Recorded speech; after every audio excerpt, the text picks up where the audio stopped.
And that means we are now live here on our YouTube channel. It's Tackle Trading's halftime report. And I'm getting a little reverb from somebody's. Check the audio. But it's our halftime show where we go through the markets one step at a time on a daily basis, looking at the news, the charts, the information, anything grabbing our attention as coaches over here at Tackle Trading. We break it down, we analyze it so that you guys out there as Team Tackle can better run your daily routine.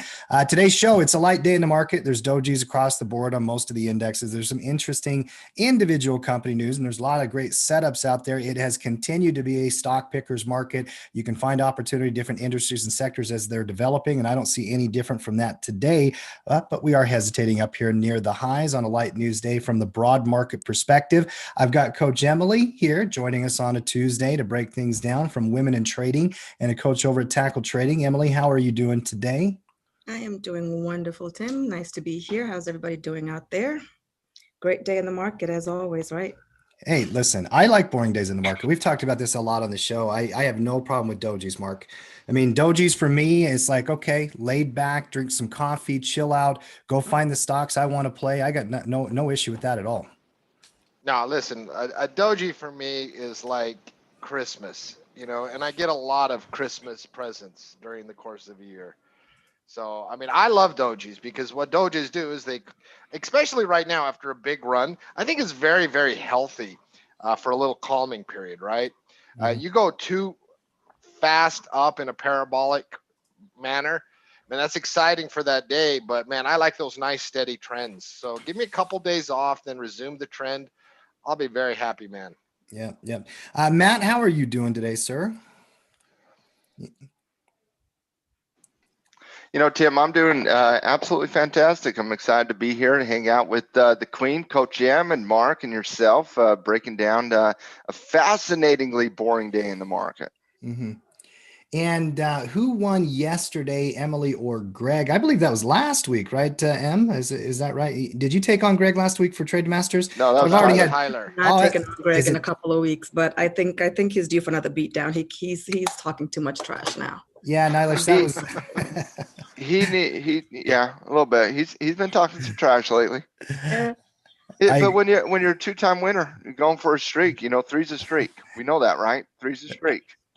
Yes, I'm just letting him, enjoy his moment, and then I'm just gonna come in there and and handle business like I did the last time. So. Hey, listen. I like the quiet confidence. She's a little assassin. She's an assassin. I like it. We'll get to size up a few of her trade ideas today to see if she's ready to take on the champ later in the show. Emily, I know that you've got a couple stocks you've been watching, right? Yep, I do. You're going to bring and share them with us. We'll see if you're ready for it. I know that you are. Actually, you can bring down Greg, and he has deserved to be a little cocky. He's won 2 weeks in a row, so the champ title is definitely on his belt, no doubt about it. By the way, if you're watching our show right now and you're coming in, if you're a veteran of our community, you know what I'm going to ask you. # Team Tackle. Let's start the conversation right. Keep it positive. Keep it energetic. As always, I love watching the way you guys, interact with us as coaches as well as with each other as a community. And if you're brand new to our channel, we do the show each and every day. The markets are live at 12:30 Eastern. We go live. Click subscribe, click the bell, come back and join us on a daily basis. Let's get down to it, guys. Let's start looking at the markets and have a conversation. Matt, first, a technical read. After 7 days in a row, we're moving higher from that support bounce. We're now on a doji, presumably range up at the topper end of that channel. How do you read that chart, Matt? Very simple. You range up, and on a day where everything's accurate today, quite frankly, on a day where you have very little news, and for the most part, we're just recycling headlines today is what we're doing. It's one of those days in the market. We were meeting on the huddle, the top 5 storylines today. There was like, okay, this, and this, and I'm telling you, when you struggle to find the top 5 storylines for the day, that's a slow news day out there. It's definitely a slow news day out there. Just not a lot out there. We're recycling a lot of the vaccine distribution headlines. We're recycling the stimulus headlines here today. And so there's really nothing new on that front. Biden's meeting with some CEOs today concerning, the $1.9 trillion stimulus plan that they are putting through the budget reconciliation process, very similar to what Trump did in 2017 with the tax plan. that ensures they're going to most likely get to the $1.9 trillion, or at least close to that $1.9 trillion. They're meeting on $15, national wage acts, minimum wage acts, which are most likely not going to be in a reconciliation act. In fact, I think we should all be a little concerned if something as major like a $15 minimum wage act gets put through a budget reconciliation process. That should go through the legal lawmaking process. So I doubt that. And Biden's even talked about that, how that's most likely not going to be in the final edition of stimulus. I think this is the Democrats just putting that into the national conversation more than actually happening right now. So there's not a lot new happening out there. There's not a lot of major stock news. Yeah, we have EA buying glue, and we'll get into that. And we got Tilray expanding in the UK, and we'll get into that. There's some micro news stories out there for individual stocks, but there's nothing major out there on a Tuesday. We're overextended in the short term. A little bit concerning is volume, the volume tapering off in this type of momentum. When you see the recovery, typically like this volume here, guys, that volume bar is a little concerning. It literally is the polar opposite of what you want to see in volume. And again, I'm not trying to throw cold water on the market. I'm just trying to explain what's happening here today with the lack of participation. You got increasing sell-off in your downward movements, and you have a decreasing volume participation in your upward movements. Once again, you don't want to see that. You want to see profit taking here and acquisition here, and we're seeing the opposite there.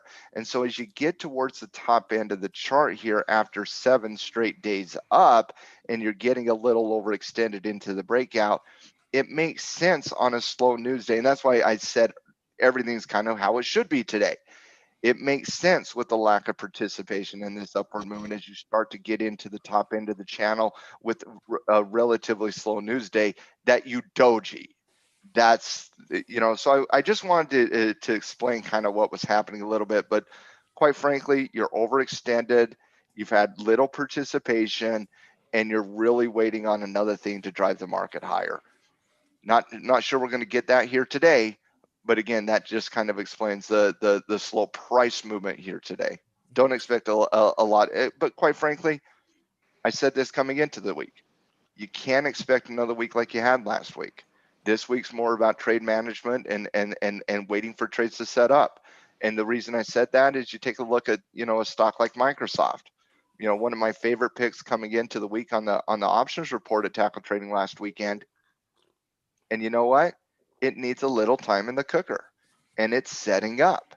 And you know what's really setting up? You drop this down into that 30 or that 1 hour time frame here. We'll go to Frank's 1 hour time frame. You look at that trigger at 245. That's setting up. These triggers, it needs some time on the intraday to set up.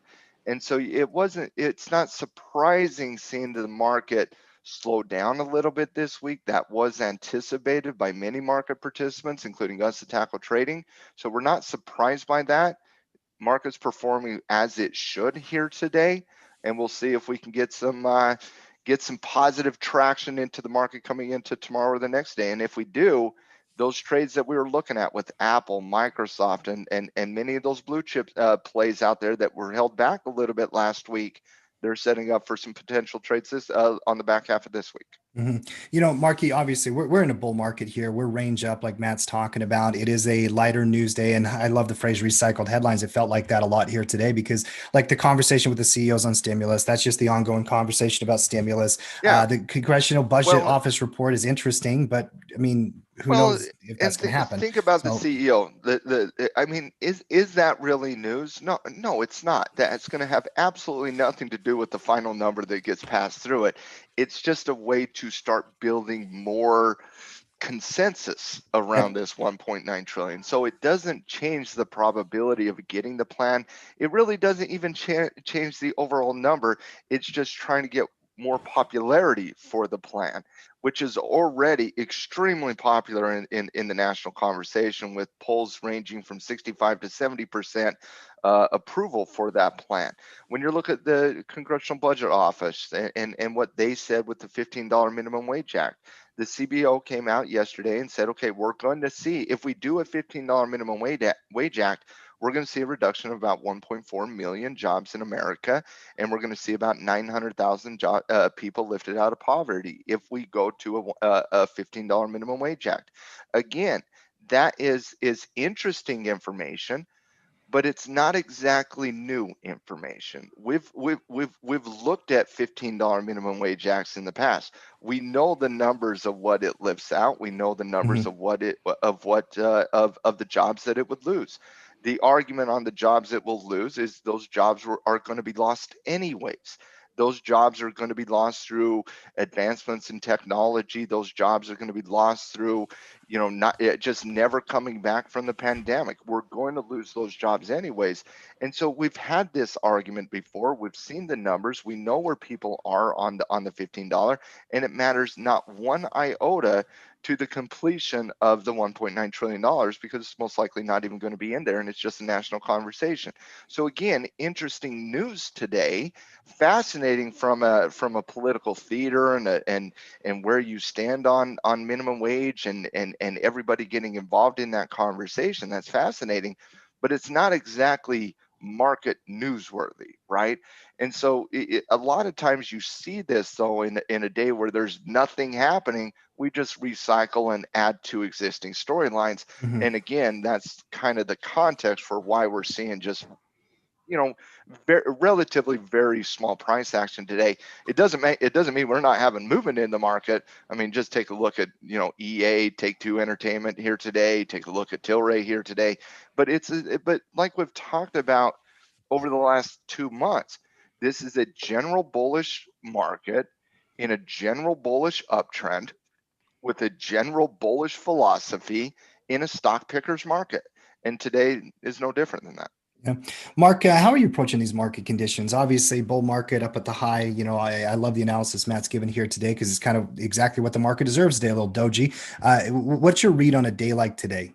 I mean, Matt nailed it. I don't have anything to add here. How I am approaching it, I got my 10, 15 companies that I really like, that I do normal stuff on. I'm just cash flowing those. If I see a directional opportunity, I still take it, because those directional opportunities in a dojing market can be very, very profitable. I'm not adding a lot. I'm trying to be cautious like I normally am. Just rinse and repeat what I've been doing for what has it been since the election? We're on week 15 can you believe it's been 15 weeks since the election?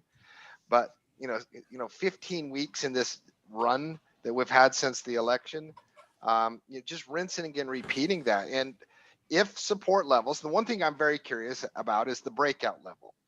And we talked a little bit about this yesterday for just a few seconds. If we come back down, test that support level, I would love to get that test out of the way sometime in the next week. A bounce off that will be very constructive, and I'll add a little more exposure than I'm doing right now on that bounce and confirmation. But right now it's just rinse and repeat what you've been doing for 15 weeks. Just don't be crazy, don't be greedy. Just rinse and repeat what you've been doing. I don't know how you don't right now. Well, it's a very easy philosophy, Mark. I mean, and we've seen this song and dance many times in the market. When you get overextended, the indicator you're waiting for is you're waiting for that resistance trigger on the intraday, and you're waiting for the 9 EMA to catch up to it. That's what you're waiting for. And it's not a hard analysis, quite frankly. Coach M, last thoughts on the broad market, then we'll go through commodities. What's your approach to it? Well, it's kind of like the same thing, Mark and Matt had said, and Cody said this yesterday. He alluded to this yesterday. When you get days like what we had yesterday, and then we get a doji today, it's time to think about moving those stop losses up, right? Or take some profit. I actually took some profits yesterday because I really wasn't expecting the market to go up as much as it did yesterday. So I was looking at some stuff and I took profits, and, could I have moved my stop loss up and continued with the momentum? Sure. But I just felt the need to take profits yesterday, just, because I mean, the profits were there, you know, it hit my target. So it is one of those days that, you know, these are the types of weeks where, you know, the market is slow. You're getting the chance to either look for new setups and or start to consider taking profits, moving your stop loss off, maybe taking a little bit off the table, leaving some to continue with the run.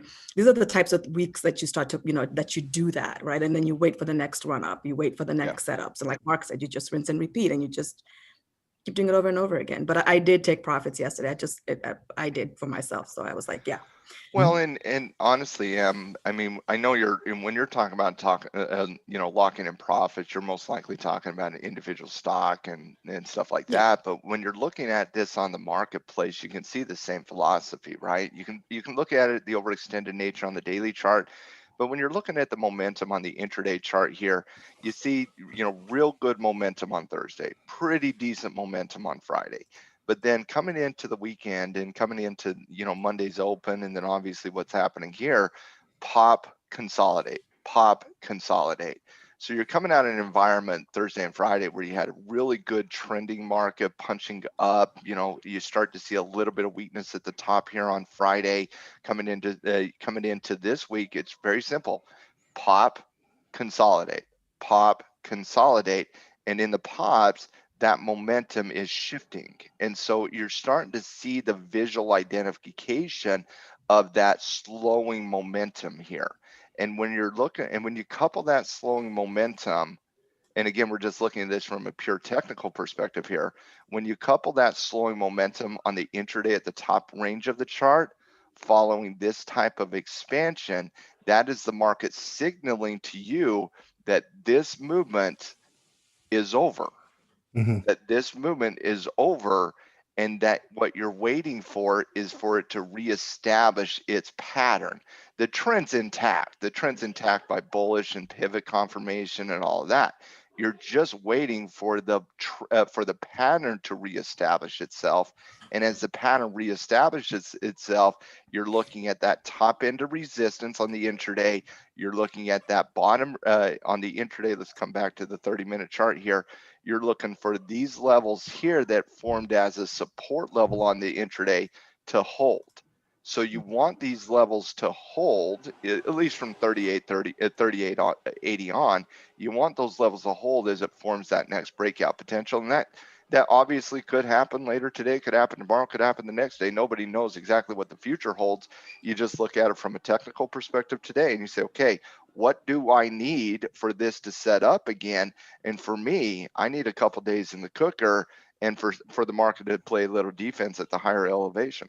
And you know what else I need? I also need that volume to pick up again too. If you look at the volume of the candles, right? Like, you know, the big green candle, you had high volume. And then as we start to slow down in momentum, that volume is getting lower and lower. So you want to see that volume shift to the upside when the market continues on that continuation.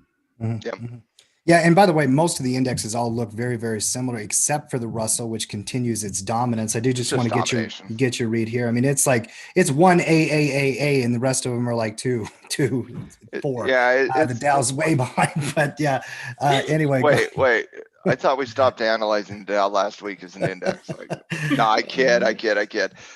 No, you're right, Tim. I mean, the Russell 2000 is just beyond strong right now. It's been the front runner ever since the election. It's been that economy reopening up play. It's been the cyclical play. It's the major theme in the market. Obviously, we have micro themes playing out as well that we still will rotate. But I mean, the reality is the Russell 2000 fits the philosophy of the economy reopening up, the vaccine distribution, and the improvements we have made in vaccine distribution. We started off, you know, just a few weeks ago, getting into about 800,000 vaccines a day.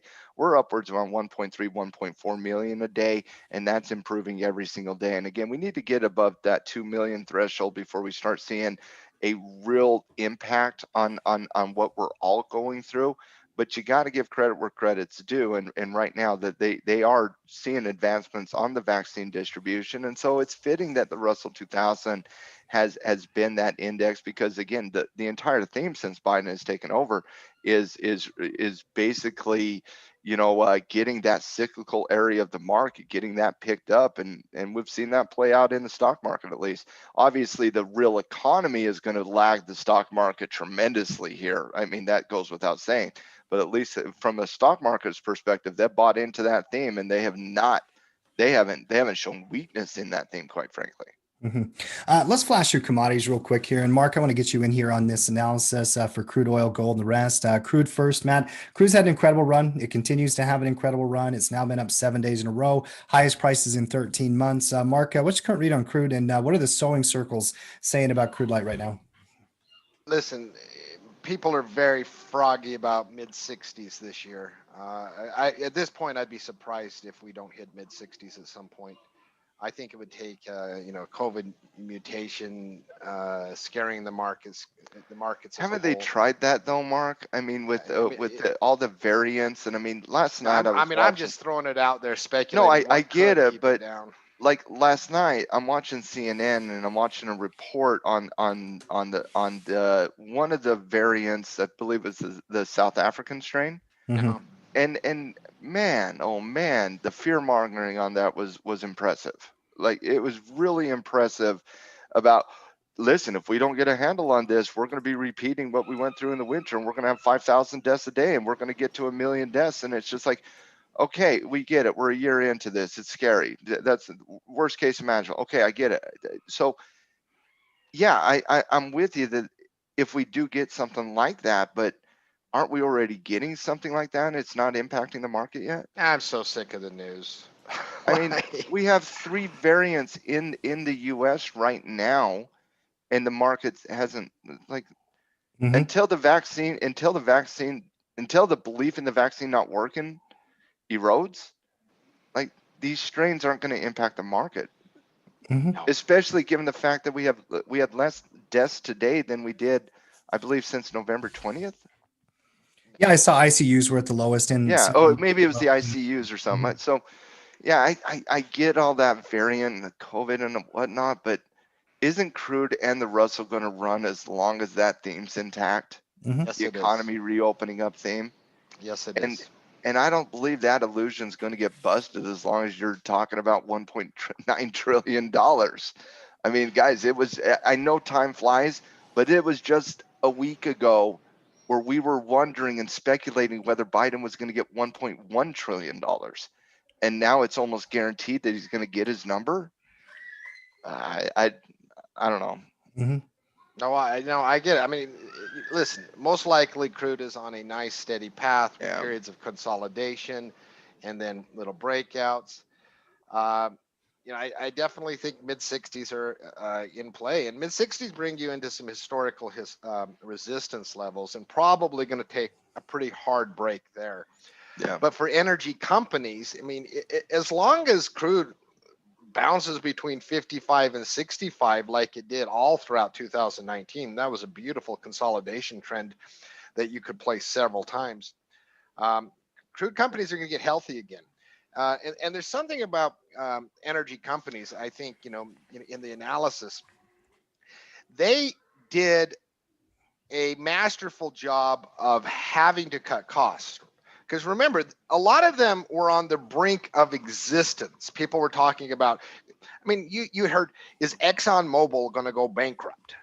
You had these. Now, none of that was based in reality, but that's the kind of talk. And the cutting of cost coupled with stability in oil prices, man, I think you're going to see some healthy earnings reports coming up this year out of energy companies. So I think there's a lot of juice in the XLEs, the XL, the producers, that whole space. And so having a little bit of your portfolio and definitely looking for trade setups in that area, probably not a bad idea. Matt, I got a question on the daily chart when you get a second. I know you came to the weekly and there's some significant levels back there, but when you're ready. Yeah, I just wanted to talk about a point technically that Mark is bringing up. He's talking about crude, and we're talking about crude getting up into the range, that historical range, and you can see it on the chart, the 2019 range between 50 and it was really 52, but we'll give it 50 and 65, right? That historical range. And now you're back up into that range of 58. And the point Mark was making was he was talking about how as long as crude stays healthy, energy companies are going to be fine. And the reality is energy and crude will run together, but crude can go stagnant and energy companies can still catch up. And what I mean by that, guys, is when you're looking at this recovery here, okay, look at the strength of this recovery in the oil market over the course of the last couple months, really since the election in November. You're back up into those historical ranges. You've recovered a lot of your price action here with oil. In the energy sector itself, you have yet to do that. In the energy sector itself, you're still 2 months behind what has happened in the crude, in specifically crude oil.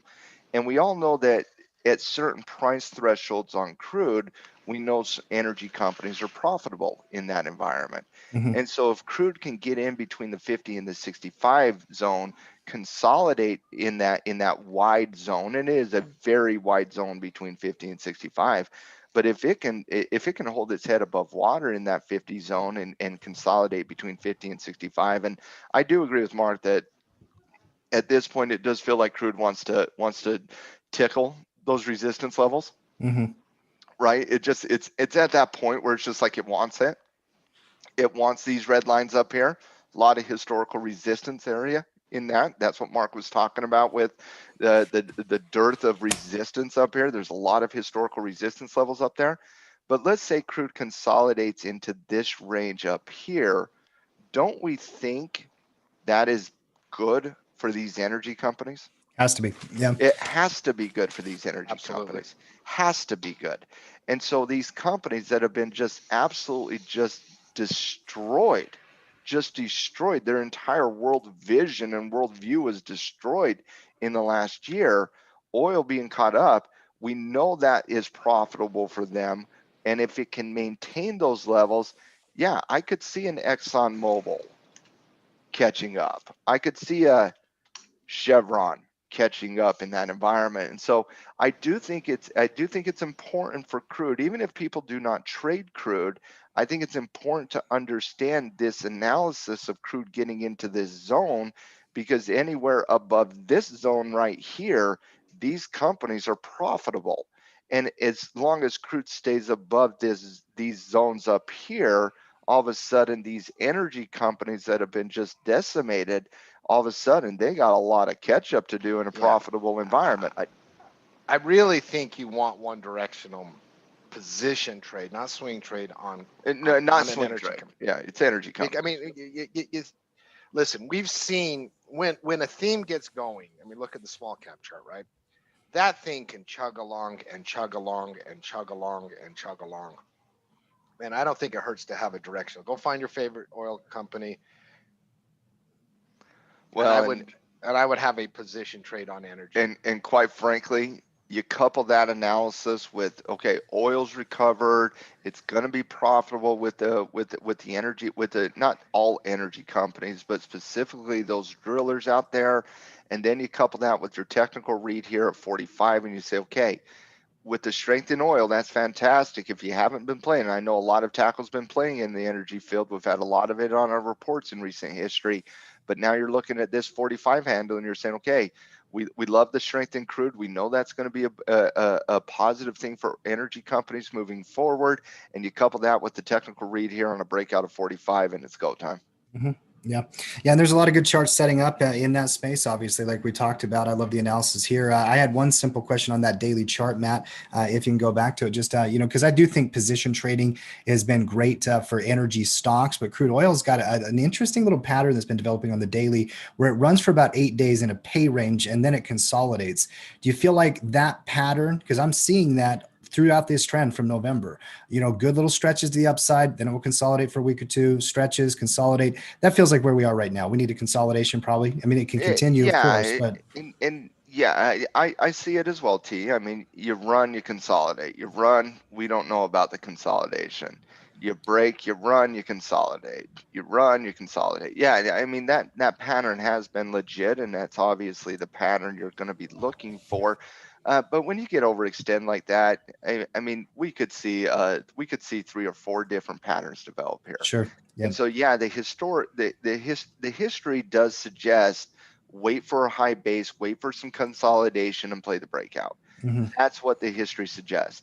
And that history would be, if that does play out, that would be another good trade, because again, I mean, at this point, if you high base, the target's going to be in the mid 60s. I mean, that's just what's going to happen. But you could also form a nice little bullish retracement here. We could form a flag-based momentum pattern coming into the 9. There's a couple patterns that could form. We're just early in the overextended nature of it. And so expect some degree of consolidation or pullback to happen. The high base and the consolidation route is the historical one crude has done. So that's a good eye to catch that T. But at this point, you're just overextended and you're waiting on a pattern to develop. And waiting, we will do gold next, then the dollar, then Bitcoin, then we'll get to stock talk. I'll do gold quick. Let's do Nothing on gold. Okay, we're forming a little bit of a bearish retracement, fighting against a bevy of moving averages there. I mean, you call it a pinch, right? Is it a pinch when you got 4 moving averages? What is that? When you got 4 moving averages within, hold on, we got to call this. You got 4 moving averages within 1% of the price. What's he that? Doesn't call that a pinchy poo. He doesn't. That's not a pinchy poo. Pinchy poo is something else, I think. It's not a pinchy poo. Okay, we got then it's just then it's the barrage. It's moving average soup. It's the marginal line of moving averages is what it is. And so you got this invisible force stopping gold from appreciating, and oh wow, this invisible force from stopping gold from appreciating really put my tinfoil hat on real fast. The Fed is doing it, and what about the ECB? And oh wow, that triggered me real fast. No, you're just fighting up against a bunch of resistance levels. You got a little bit of an overreaction from last week, and now we're consolidating back up into that resistance levels. We'll see how that plays out. And I had Pete Thomas on the podcast yesterday, released it last night, and definitely check that out. I had a great conversation with Pete on silver and gold and what's happening. And you know, he we've all been looking at gold here recently and wondering what is going on. How is gold not going up? We're printing another $1 trillion yesterday and all this jazz, right? And I asked Pete that question, and Pete said something that it was so obvious, and I can't believe I didn't nail it. And I'm very upset that I didn't think about it, because these are things that I think about at 2 a.m. every single morning. And I was very upset with myself that I didn't catch this one, but Pete nailed it in my opinion. And I asked him, I said, Pete, we're talking about $1.9 trillion on the backs of $3 trillion at the central bank, on the backs of $3.2 trillion at the government level. What's going on with gold, Pete? And he says, Matt, it's very simple. It's short term. And I'll leave his analysis to him. So definitely check out the podcast. But he said, Matt, there is a ton of countries around the world that don't have the ability like the U.S. does to just simply borrow money from their central bank and print the money and then finance that debt through increased economic activity. There's a lot of countries that own gold, and they have to liquidate their gold to pay down their healthcare bills. And that made so much sense to me, because I've been telling people when they play in this area of the market, gold, silver, and whatnot, you're not playing against hedge funds, and you're not playing against Wall Street. You're playing against countries. That's who you're playing against. And that's why you don't mess in this market, because they will destroy you, and they will be unapologetic about it. These countries have been stockpiling gold for the last 10 years as the world has been going through this experiment, this latest edition of the modern monetary theory. And what Pete's analysis is these smaller countries that are not part of the G7, that don't have the ability to manipulate debt through currency like they do, they have to liquidate gold to pay down their healthcare cost. And so a lot of countries with nationalized healthcare systems are having to liquidate gold to pay down those costs right now. And it's a very similar analysis to when hedge funds have to liquidate gold to pay down margin calls. And so Pete brought that to the table yesterday, and it made a lot of sense. It made a lot of sense to me that in the short term, because we see this happen in the gold market all the time in the short-term capitulation in a longer-term beautiful uptrend. And so I do see this. It made sense to me. And a lot of times once it makes sense, you can kind of understand it a little bit more and be a little more patient with it. But it did make sense to me in the short term. And so you do have some competing interests happening in the gold market. And what I said to Pete yesterday, and I'll say here today, in these environments, we can get caught up in the conversation, we can get caught up in the analysis, we can get massive misreads on that. You got to look at this technically, and we've got a couple misses from a technical perspective, but we haven't missed on support. And so for me, anyways, in the gold market analysis, I'm looking at support levels and I'm looking at technicals here. The long-term thesis of gold is intact and it has not been shattered in any capacity. In fact, I feel it's stronger today than it has been at any point in recent history. And so nothing has been shaken in that long-term viewpoint towards gold. But in the short term, Pete's right. There's a lot of debt on the books around the world right now, and he's right that people have to liquidate gold to pay down some of that debt. So let's see that play out in the short term. Now, I will tell you just very quickly, the most of the conversation with me and Pete yesterday was on silver. And guys, I'm not kidding. Pete's selling silver, physical silver right now when he gets it at more than a 20% markup in price. The demand for physical metals right now is unlike anything I personally have ever seen. The demand is real and it is absolutely beautiful. Cannot keep them on the shelves. So guys, if you're looking to buy some physical silver, you need to get your name on a list somewhere because it's going as fast as it's coming in. But and again, I'll leave the analysis on silver because it was prolonged yesterday. Both of us love silver in the short term, and $30 is not out of the equation. And both of us are looking at 30 as a potential new stepping stone for something bigger down the road. Mm-hmm, mm-hmm. Yeah, definitely listen to the podcast, by the way. Whenever Pete is on the show and Matt and Pete sit down and have a conversation, it's incredibly valuable. I get insight from it. I look forward to those conversations myself, even as a coach. Listen, if you want to hear Matt Justice at his Bitcoin's not the new gold. My God, I just that.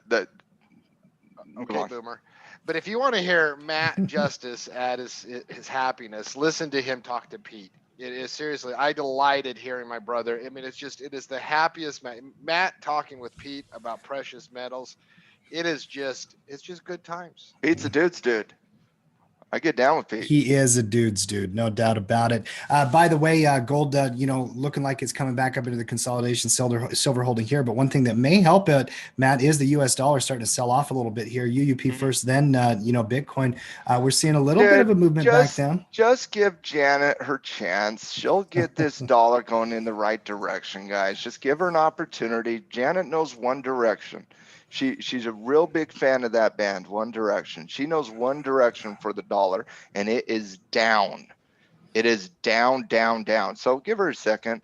But again, don't know she's beautiful. Oh my goodness, I can't even say anything about Janet Yellen before Mark gets all. I got to sing her a song because she's amazing and beautiful. I love her. Well, you said One Direction, which reminded me of a song. Yeah, I wouldn't call this wait, is that a band? One Direction? Is that a band? Hey, Boomer too. Oh Lord. I know. Answer that. Please do not answer that question. I say we look it up. But no, One Direction is a British boy band with numerous hits. They got billions of hits on their video. Tim, they're as good as the Beatles. There you go, buddy. Okay. Yeah. Okay. So right here, the dollar, let's see how it tests that 50-day moving average. Obviously, if it does break, 24.25 is the next stepping stone down, and that's obviously going to be good for the metals market, but specifically gold. But even at that, I mean, gold's going to take some time. even with the break on the dollar, gold's going to take some time. For sure. Quick peek at Bitcoin. We had most of the analysis yesterday. Nothing really is going to apply to too different here today. It's always interesting whenever I have you bring up a Bitcoin chart. If I haven't seen it in an hour, I'm even kind of waiting to see, okay, did it change since I looked at it an hour ago? And absolutely it did. It's not a doji now. It's actually starting to run a little bit more than where it was. We've hit all-time highs now 2 days in a row. Momentum is incredible here in this space right now. I would not fight momentum, and I would embrace momentum. Anybody got anything you want to add to Bitcoin here? You don't fight Elon. No. I mean, we've been buying the institutional argument. Oh, wait, since the breakout in October. So we've been talking about this a long time. I added exposure. That goes back to 10. Yeah. October. Oh, wow.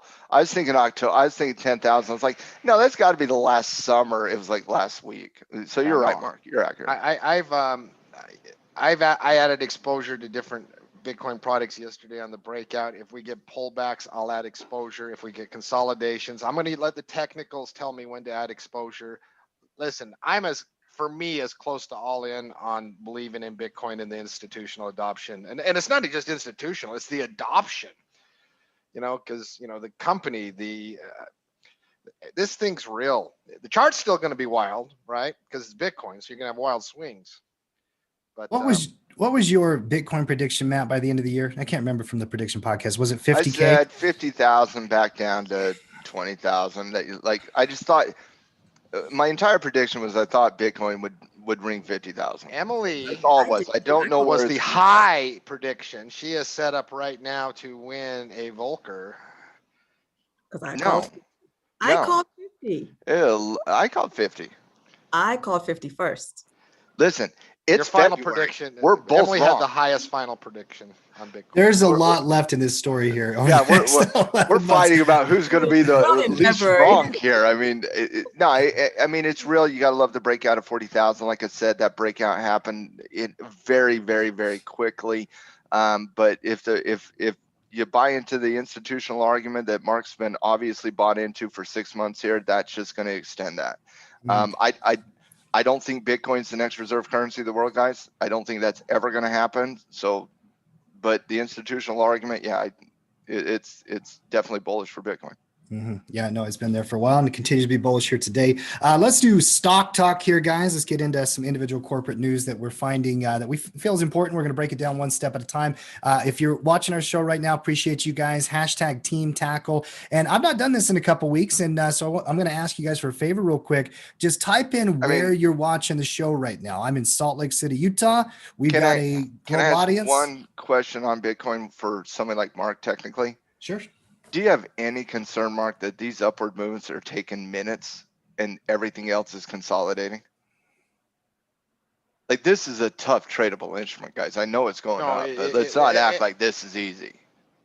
No, and I play it a little different than most because I don't play it directional. I play. No, you sell puts on. I sell puts, long dated puts on different trading instruments.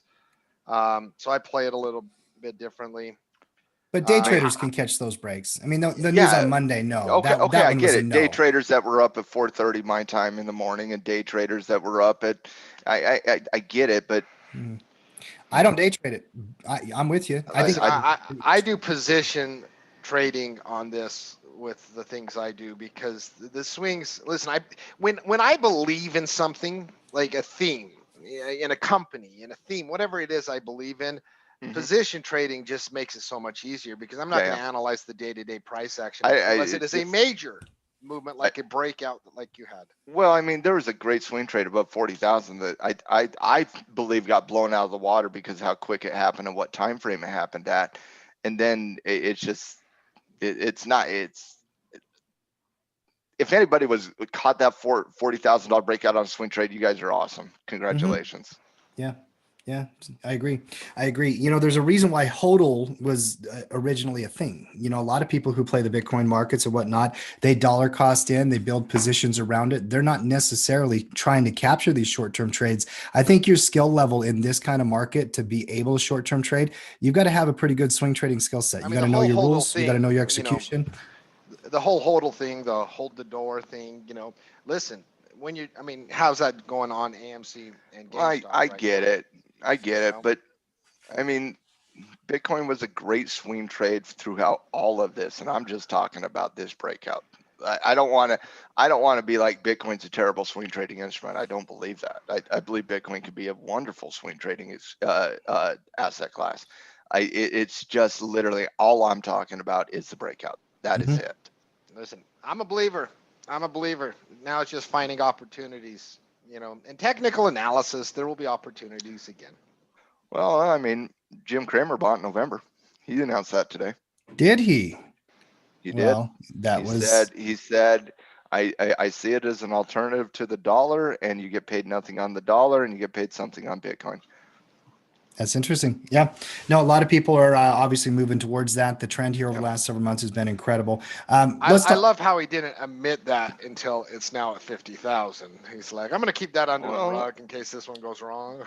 Yeah, but I think a lot of people do that. Like not a lot of people can be like, yeah, I bought this and it's down 50%. I'm an idiot. Come listen to me. Mm-hmm. That's only things we do. We're like, yeah, that was a terrible. I mean, not everyone can just say Chico Foss, right, man? Yeah, Chico Foss, baby. Crap, I don't care what you say. Listen, you get your trash for cash on Mondays, not on Tuesdays. Chico Foss, Bitcoin, it's all the same. No, it isn't. No, Is it? Do not lump that in. No. Moving on. All right, companies. Let's start with Electronic Arts. I thought it was interesting news. Obviously, we've been tracking gaming stocks and all of those kind of things for quite some time. We love Activision. We've been watching, EA for a while. These have been on the options report, stock report, various lists over at Tackle Trading. EA announced on Monday is buying a company called Glue Mobile. Now, you might not know that unless you play some of these games, which are like Kim Kardashian Hollywood or Katy Perry Pop or MLB. They're mobile apps. They're all Sports baseball. those mobile apps. Yeah, they got a litany of different titles in there, paying $2.1 billion to try to add to that part of their market. And obviously, Matt, you study these earnings reports. The significance behind this, they want those microtransactions. They want those type of things. They want that Candy Crush money. That's right. That's what they want. They want Candy Crush dollar bill, yo. They're looking at Activision and they're saying, oh, what, man, Activision has these wonderful titles like Call of Duty and, Warcraft and whatnot. But they really, what they really have is Candy Crush. And EA sees that, and EA wants to obviously compete in that area of the market. And Glue is one of those companies that puts out a tremendous amount of these app-based mobile games, and so EA is trying to compete in that environment. So they went out and they bought Glue, a company that specializes in this area of mobile gaming for $2.1 billion. And what it does, it allows EA to basically focus on doubling their investment there in mobile gaming, which is the next wave of gaming. Like people like you and me, Tim. We're going to be playing on a console or the PC that's just who we are. Like, right? Even when my kids make me play games they play on their phone, download it on the desktop. I play it on my computer. Yeah, that too. Well, like they're all playing Among Us, and last night we're playing Among Us with all the kids, right? And I'm sorry, that screen on the phone is just too small for me. I'm old. Well, Matt, my is. daughter, when she plays the games on the phone, can just move around. She sat down at the desktop, and she's like, it was clunky. She didn't like it. Yeah, I like an old Ford beat up pickup truck. Mm-hmm. I'm sorry, call me old school, but the future of gaming though is not us old foggies. It is not. It's my daughter, your daughter, and how they game, and EA sees that. They see the success that companies like Activision, and EA's in this area too. Every gaming company is, but it's the level of investment they have in this area. And so I think it's a really, really healthy thing. I mean, EA, out of all the companies, Take-Two, EA, Activision, those three main companies. I mean, EA always was the third of that bunch. Quite frankly, it was Activision and everybody else for us. But part of that Activision was their strength in mobile gaming, and EA is obviously targeting, a better company like Activision here and saying that, what, maybe we can eat into that, Candy Crush dominance that Activision has. I mean, Activision, guys, you'll be amazed, but Activision has 240 million people on Candy Crush. 240 million people on Candy Crush. It's the #1 game. And so you gotta like it from EA's perspective. If you're an investor in EA, you got to say, okay, I like the fact that they're making a significant investment in the future of what we think gaming is going to be, where the money is going to make is on those micro dosing financial transactions. We've seen how strong of a business model that is for the fintech world. We know that model is so impressive for the gaming world as well. And so you got to like it from an Activision's perspective. Can they eat into, or from EA's perspective, can they eat into Activision? That's an open question. Activision has a very good head start on it. It's kind of like a little bit lesser. It's kind of like, all right, Apple announces they're going to get into the mobility market last week with the Apple Car, right? And Tesla's like, but we're Tesla. And that's kind of the same thing that's happening today. EA announces that they're significantly investing with the acquisition of Glue, $2.1 billion into this area of the market. And Activision's like, well, we got Candy Crush, bro. Mm-hmm. So yeah, there's room. My point is there's room for both players. I think it's really a positive news for EA, but I don't see it as negative news for Activision. Yeah. And while we're on the gaming front, well, and honestly, it's not just EA that's moving in the gaming area today. Most gaming stocks are moving pretty aggressively here today on the news of EA. Not Take-Two. Poor Take-Two comes out, Take-Two smashes their numbers, and they're capping back into the range. Take-Two, and this is a little bit of a surprise on Take-Two here today.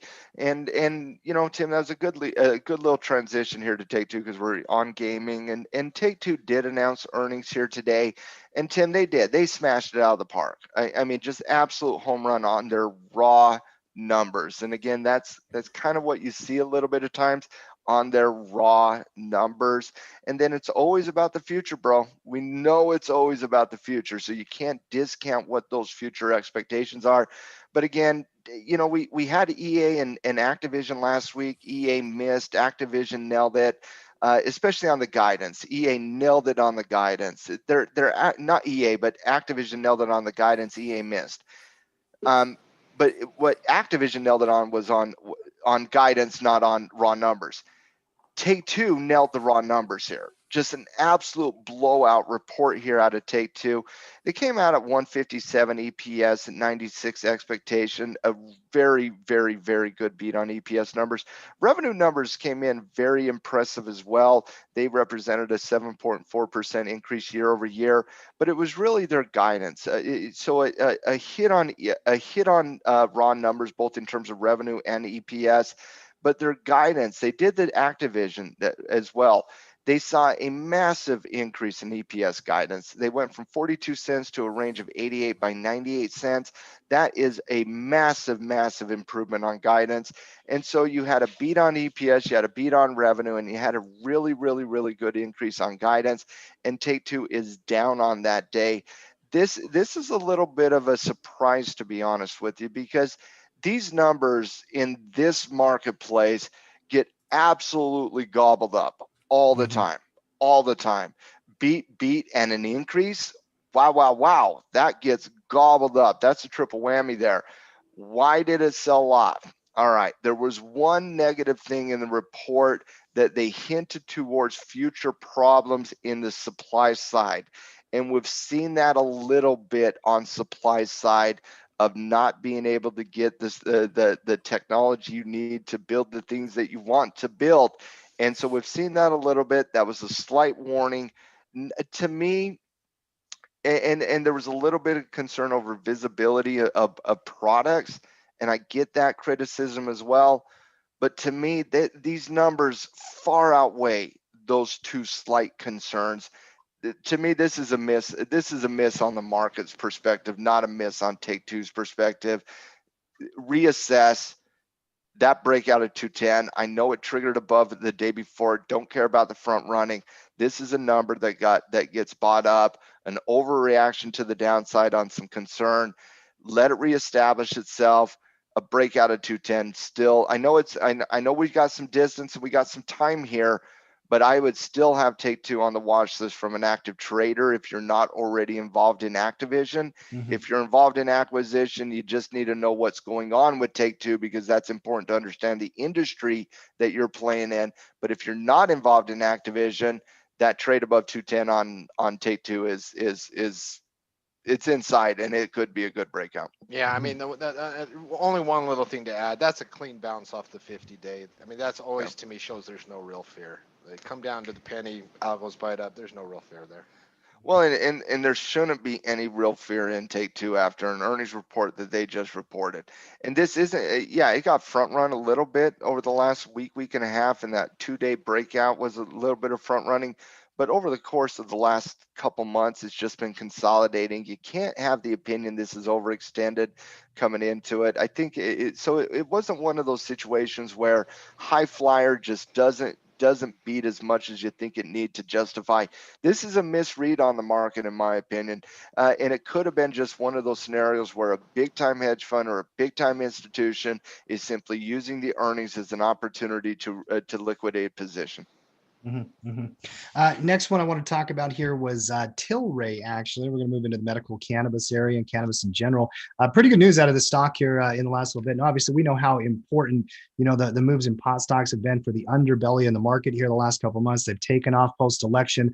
A lot of that was around optimism about legalized marijuana in different states or medical cannabis in different states. But this news today has nothing to do with the U.S. Quite frankly. In fact, it's more about the UK. And Europe. Yeah, in fact, they announced a new distribution agreement with UK medical cannabis distributor Grow Pharma. They also, I did not know this about Tilray, but they have exported their first medical cannabis to Spain, and they're the only company with market authorization in Portugal at this time. They're expanding aggressively into different markets. These stocks have been juggernauts here recently, and I mean, what just a blow off top here at this point, but momentum there is incredible. And look at the volume pattern. You ever want to take a picture of volume patterns over the course of a 4-month period? It's pretty amazing looking at those green bars down there. What's your guys' read on pot? I'm going to start with you, Matt. Tim, you called me up this morning, and you asked me, "Hey, Matt, can you help me on Tilray?" And we looked at Tilray, and I said, "Tim, sometimes you got to take the gift of the trading gods, and sometimes you got to leave those chips in the middle of the table and let those puppies run." And I think this is the latter, quite frankly. If this was a move based on, oh my goodness, like if we were to wake up today and marijuana was up because Democrats are in charge, I would say lock in profit and lock it all in and take the gift of the trading gods. And I know all marijuana has been moving very aggressively once Democrats, took the leadership, especially in the Senate. But this is legitimate news for Tilray expanding their product into other marketplaces. And to me, I just think you got to give this a little bit of time to see if it can really do something special, Tim. I mean, you can take that gift of the trading gods and be like, man, great trade, love it. Going to talk about it all year long because I hit such wonderful ROI on it. And there's nothing wrong with that. And again, if this was just Democrats have this and we're going to see if this was just that, Tim, I'd be like, grotesque. We've known that for years. We've known it forever. Okay, stop with the silliness. Take the gift of the trading gods. But again, they're opening up new markets. They're getting authorization in markets that nobody else has. I think this is really positive news specifically to Tilray. I know the industry's running, but no, I'd give this a little bit of a chance. Now, is there any new entries? No, if you're not playing in the field, this is not what you don't wake up today after Tilray's up 40% and be like, hey, let's buy. Like, no. Get better at life. No. But it's also, a lot of people that have been in it are making decisions today. And I would not fault anybody for taking the gift of the trading gods at all. Mark's first take was take it. That's fine. I just think that specific news, specific to Tilray, positive news, I think you give it a chance to navigate that 35 gap range. Yeah. Well, and if you're willing to continue to ride on profits, which is where I'm at right now personally, I mean, you have to be willing and ready to see volatility in those Dude, prices. So dude, come on, you're at the casino, you're up big. Get a smoke, have a drink, and have some fun. be patient, huh? Nobody ever calls me unless they actually want to sell, Because Mark, obviously, will always say like, sell. because my when mom wanted to sell Bitcoin, she called me. She Yeah, did. we tell her not to. Like, I told her not to like, too. I was like, listen. She's like, yeah, but I don't. listen, Yeah. once Bitcoin hits 50,000, you know that call's coming to every one of us because it's going to be in the headlines everywhere, and she's going to finally realize, she's going to be like, oh my goodness, I have my Bitcoin. Sell my Bitcoin. Sell my Bitcoin. No, Mom, you're not. Well, Mark, What would Elon Musk do, Mom?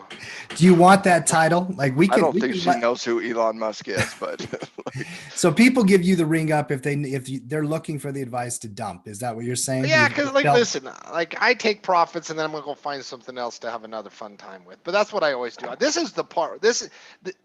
I am terrible at when parabolic moves and that. I just have zero interest in it. I take my profit. I go find something. I am not a gambler though, at all. So. Well, I don't think we are either. Wait a second.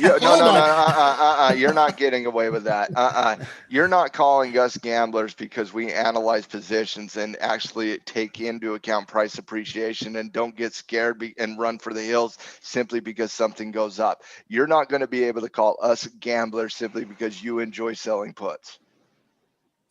Dude, it's all relative.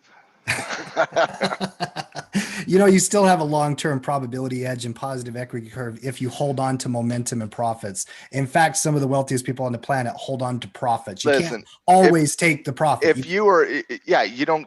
you always lock in profit prematurely, you never get to where you want to go. Is it a trade, or do you believe? When I believe in an instrument, it's a lot easier, right? I picked up Tilray thinking I was holding it for at least a year. But you believe in Bitcoin, then if you and every time then Mom you already calls, have your answer. Yeah. But if you're going to hold it for a year, you already have your answer. But it made all the gains I thought it could make. Well, hold on. That's why I asked Matt. I was like, all right. I was thinking for a year, and it just made that price appreciation in a month. So now what do you do? I mean, it's listen. Like I said, this is the worst area I have in analyzing because why don't we make the decision based on analysis and not how much money you made? That's exactly that's why you need trading buddies, buddy. I gotta tell you, that's exactly the point. I'm serious.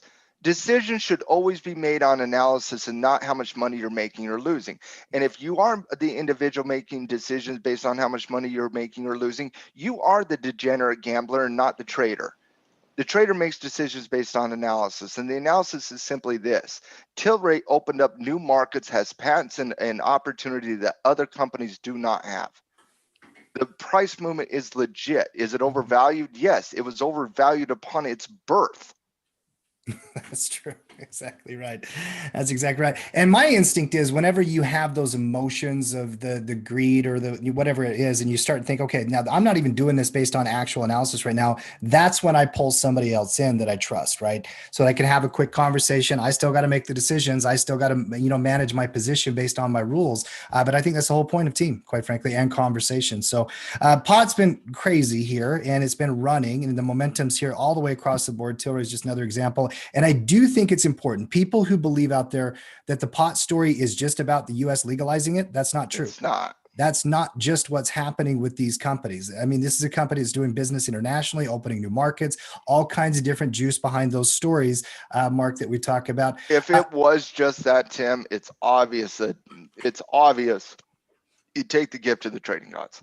Yep. Because if it's that storyline is old and played out, and you should have been around in 2013 when it started. Mm-hmm. Yep, that's right. That's right.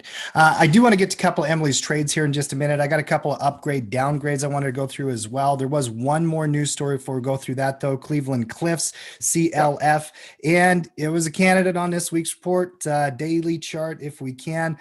They came out and just blew up the little entry point there in the short term for swing traders. Said they're going to issue 60 million more shares in a stock offering. Obviously, when you issue a bunch of supply, it's going to have a short-term bump in price. We've seen this a lot, though, Mark, in the last 12 months. And it doesn't necessarily mean it develops into some downtrend. In the last year, I think it's the first year in like 7 or 8 years that companies have sold more stock than they've bought back.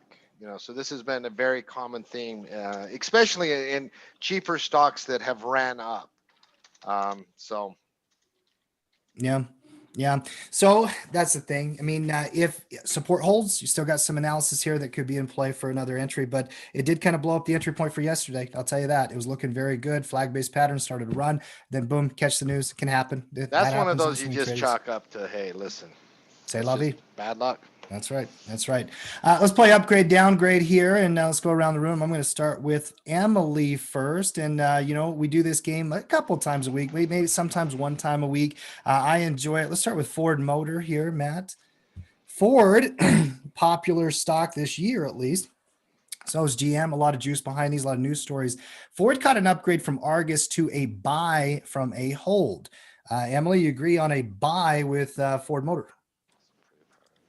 I would have to agree, especially if it breaks out of that 12, what is that, 12.15, the high that it had there. But I like it. I like it here as a buy. It can, it's at a level where you can start to do naked puts, or maybe you can even do covered calls if you just want to own it straight outright. But yeah, I like it. I like it as a buy. Mm-hmm. Marky, what about you? This is a company you Listen, track? I'm absolutely. I think Ford sees $20 sometime in the next 18 months. So I like it for a long-term position trade. That's a pretty chart setup as well. Mm-hmm. Yeah, absolutely. Matt, Ford Motor, got it as a buy? Matty's getting pulled into the chat. They're calling him old again. He's getting No, defensive. no. I'm not getting. How in the world can they Wait, call wait, him wait, wait. old when he was saying till rate? No, that's not a boomer. Listen, I don't care what anybody says or calls me in any capacity. Like, call me old, call me young, call me hip, call me boring. Nothing matters to me, and you guys should know that very well by now. But I do take getting called old as a badge of honor, and thank you so much for doing it. I appreciate that. I agree. And that is the So way to no, approach it. why would I get upset when somebody calls you old? I'm just messing with you. Respecting. I'm just trolling you. But buy. yeah, we can go from being old. We are analyzing Ford here. Listen, being called old when you're old is better than the alternative. Yeah, I could be millennial, Mark. Could be dead. So I'll take old. I'll take old. I'll take old over dead, definitely. But no, I think this is clearly setting up for potential action above $12. That's a pretty chart, isn't it? It really I is. keep looking at it. Well, Mark, here's what you got. You got momentum expanding here. Okay, you got momentum expanding here, right there. That momentum's very important in my analysis, because when you have expanding trend momentum, and then you have a momentum pattern hold on the 9 threatening a breakout, that gives you an additional probability scale above $12. I love that setup. I love the setup, not just because of the clean trigger above 12. I love the setup because now we're post earnings. We're past that volatile event. We know the numbers. We know what they're doing in the EV. We know their projections. We have the fundamental knowledge now. Now we're just looking at this from a technical perspective, saying, okay, can we break? And Ford's one of those companies that I could be wrong. This is 2021, and all of a sudden Ford trades like Tesla, but it typically is one of those companies you can be a little bit more cautious with the trigger. You can wait a little bit for that confirmation and a close above $12, and especially given the fact that we tested up there earlier today. You see this little wick here. Let me get in a little closer. You see that little wick here, that little test above 12. It wasn't big, but it did test above 12, hit 1204, got beat back down. I wouldn't be too concerned about that if it wasn't for that wick at 1215. So to me, this is pretty simple at this point, guys. It's in the cooker the last 3 days as post earnings, just consolidating right south of 12, close above 12, trigger above 1215. Either one is perfectly fine. But when you're looking at this from a technical perspective, you got everything you want from a technical perspective. Let's see the left of the chart here and see the importance of that 1215 level and the reason I bring it up. So the tick at 1215 here, the test at 1204 there. Look at that 1215 tick right there, guys. That's why I say let it close above 12 and then trigger, or trigger aggressively above 1215. That is playing a role. You see it over there. Let's take a little bit longer time frame look here. Let's go back a little bit more time frame. And again, I don't care about this. All I'm trying to see if there's anything above that 12.15 I need to be concerned about. And I don't see anything until we get into the 13 range. By 14 range, that's a good trade, guys. Should be on the radar post earnings. Should have clear selling up to 13.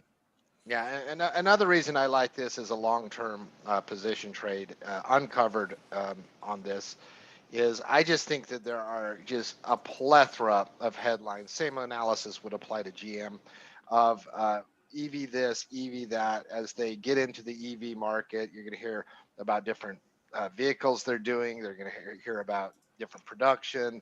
I think you just got a number of catalysts over the next couple of years.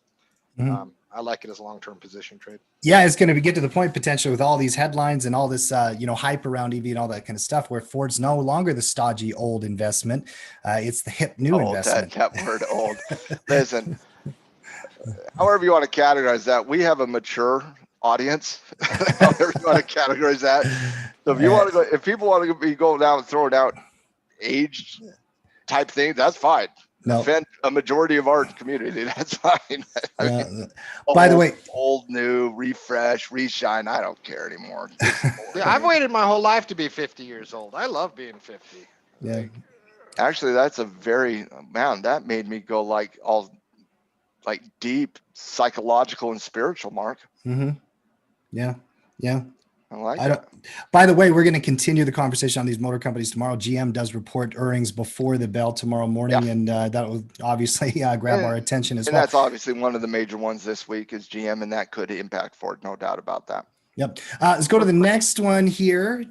Hold on, Tim, I have a question. So if you're looking at Ford and maybe you're not in this space at all, right? And you're trying to get into EV and you want to get into something and you're looking at Ford sitting at, $12 or whatever. And you're thinking, do I go naked puts or do I just buy the asset outright and start doing covered calls? When do you make that decision as naked puts versus covered? We're talking about like unleashing the Kraken, like Mm-hmm. when to go uncovered, when to cover up. Oh, usually when you go outside, you want to throw on some clothes. Yeah, listen, I mean, okay. I've never met anything that I don't like to sell a call on. Listen, I mean, I do it. Maybe I don't like the covered call here. I like the pure directional play. I never really do. Guy likes uncovered. I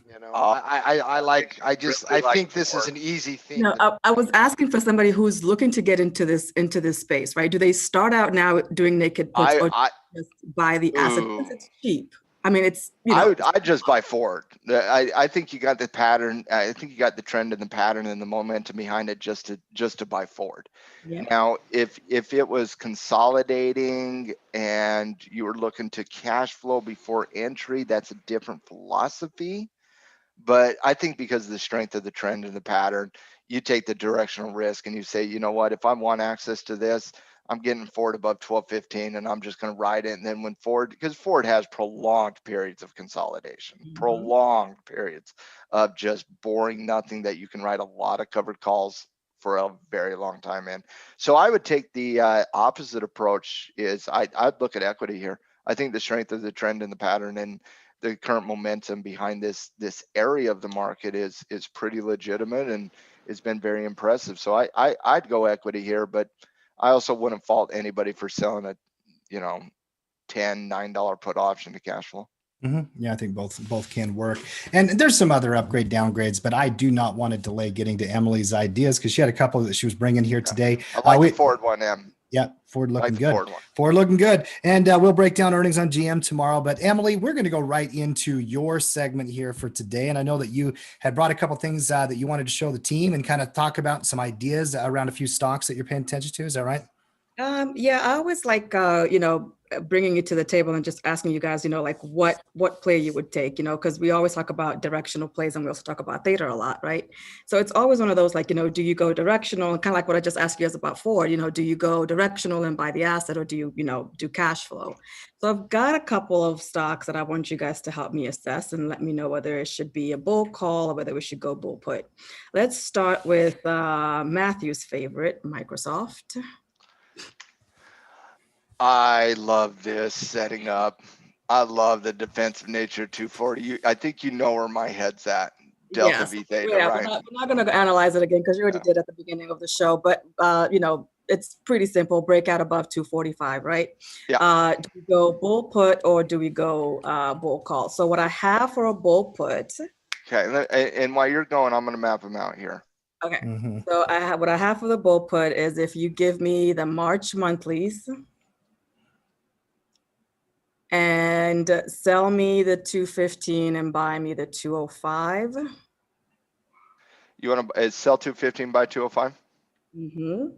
So I'm giving myself some wiggle room there, and I'm gonna pick up about 50 cents. Yeah. And that would give me about an ROI of 5% on that. Way out of the moving averages. So if you put that on the chart, you're gonna be below the 20, below the 50. You're going to be slightly above the 200, but your support level, you've got so many support levels to break before you get there. All right, so you got major support here, that horizontal support at 227 to really kind of fight for it. You're right in your upper end of your band here is that 215. I would love that 210, but I understand you're already kind of punching the credit there, right? I mean, 50 cents is kind of bare bottom barrel we're willing to take, right? And so we're scraping pennies there. So I get what you're doing, but that's what's going to happen when you get a parabolic movement like this. You just can't sell underneath. And so I don't mind the 215 by 205 credit here. I just think the directional component is pretty impressive on the breakout of 245. And so I would take the directional risk here, but when in doubt, lob a bull put grenade. All right. Well, how you doing, guys? Hey, Gino, what's up, buddy? Hey, Gino, you met, you came here for Emily's pick. She's basically selling us on a bull put spread on Microsoft, or do you do the bull call and take the directional risk? So, Gino, I'm going to throw you to the fire really quick. Got it, buddy. I already answered. I want to get your take on it. The bull put is 50-cent credit on $10 margin. 215, 205. Gotcha. March option, 38 days. Got it, buddy. Or the bull call spread, and Emily's mapping the bull call spread out right now. And you can't cheat and say Debicon. And you cannot cheat and say Debicon. You can't say. Okay. Only those two. Oh, Tim, let's not do a low risk trade. I'm sorry, Tim. Let's not do anything low risk. That's a beautiful comeback. And by the way, okay, company's Microsoft. What's the symbol? I don't know if I hold on. Okay, here we go. A second. Okay, here it is. Emily, ready? I love Gino so much. All right, Tim, let's not do a risk-free trade. That's fine. Here it is. Emily, I got your answer. We did this on the lounge this morning, guys. Same question.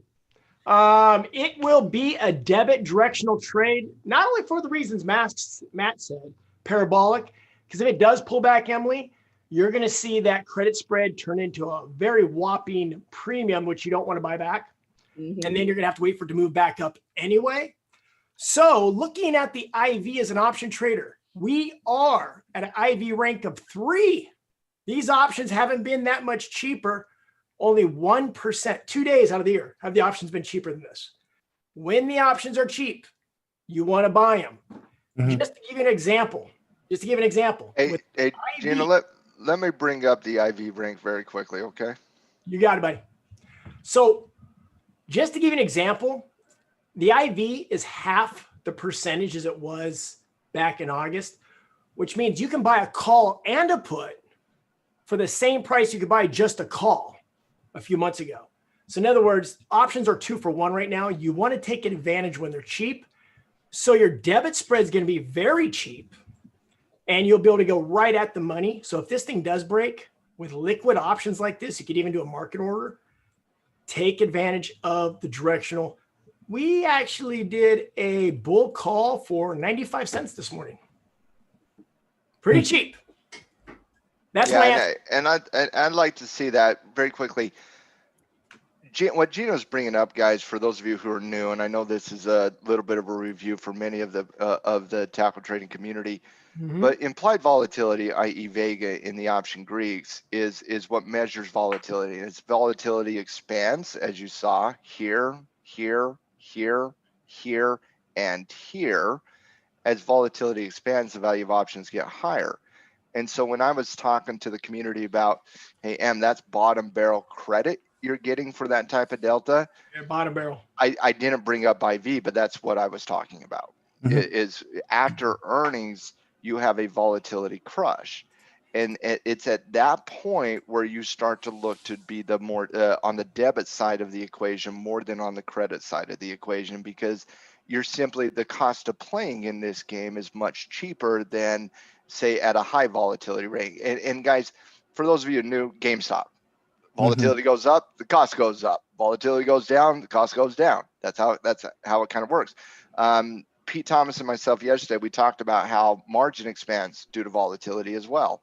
And so and even the famous author Macmillan states that volatility is the second most important Greek. Most people say it's theta and delta being one, but Macmillan's the one who says it's actually Vega and volatility that you need to understand as an options trader far more than even the guarantee of theta, because theta is just a guarantee where you truly need to understand volatility, because volatility expands and contracts throughout the cycle of an option. And so when you're looking at IV ranking at 30, Gino's absolutely 100% spot on there. It's at those areas where when you get a good, clean technical chart like you do on Microsoft, where volatility is at the low point in the chart, it's at that point where the value of these options here that you would be buying are much, much, much cheaper relative to where it would have been. And you see these same Vega ranking right here at 30.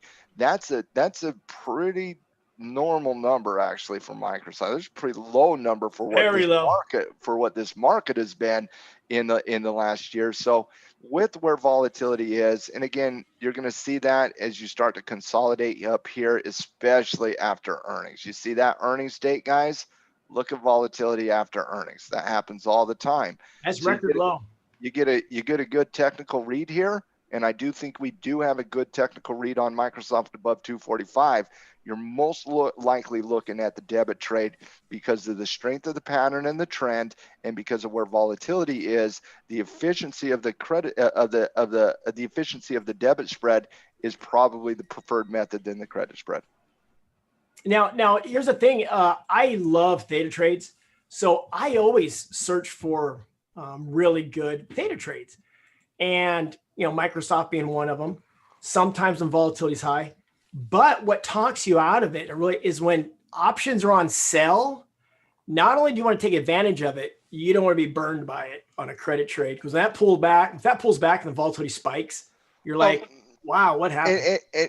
True, but you also doubt the volatility is going to spike in the length of the contract, because it's only 38 days and you got 90 days between now and the next earnings season, and the next earnings doesn't see volatility build until 5 weeks before the earnings. My point is, you got plenty of time between now and that 38-day contract for to not worry about volatility.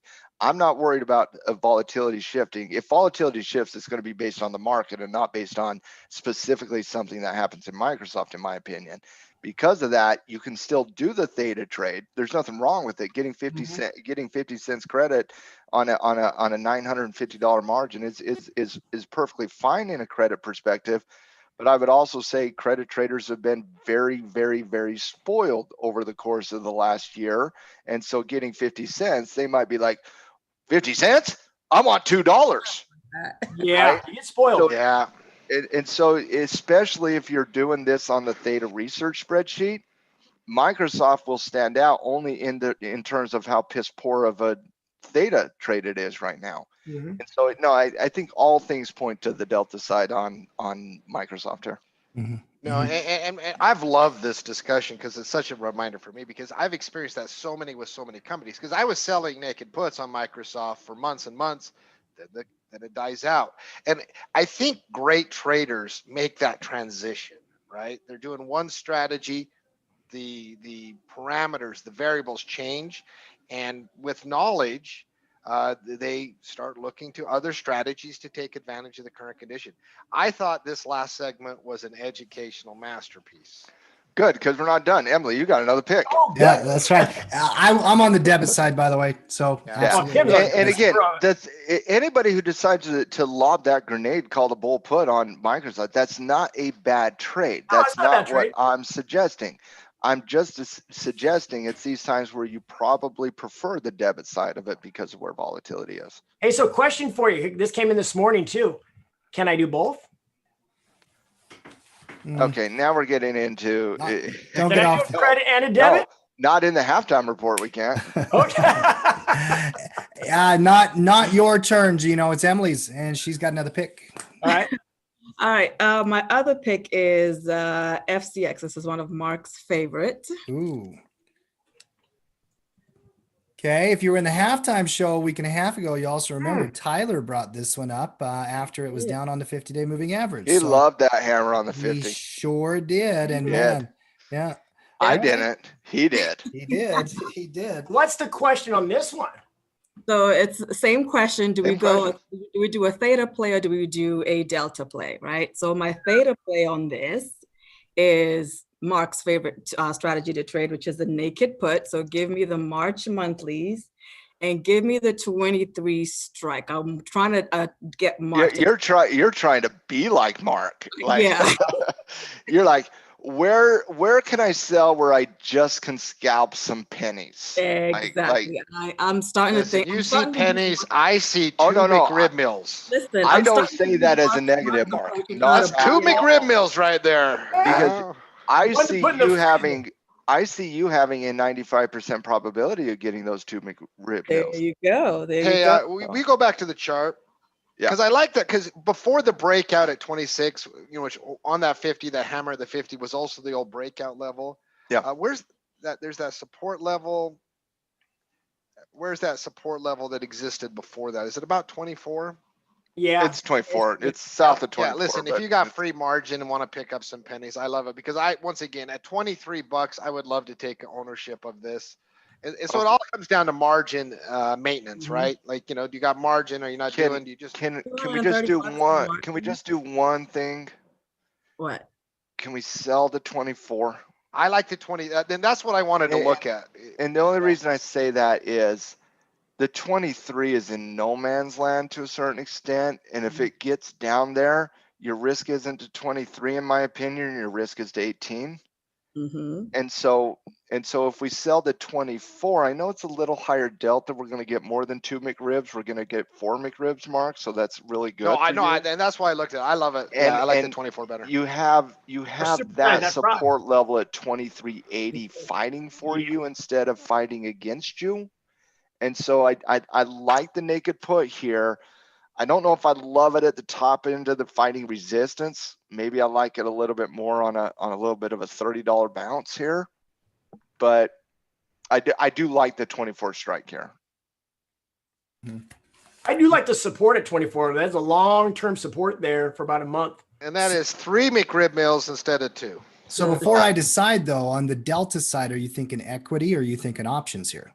Well, yeah, and that's the other thing. It's in that price range where you can just go straight equity and just play this directionally with just the stock, or you can start directionally with a long call, and then as it once it breaks out of that resistance level, you then add a short call to it and make it a risk-free trade.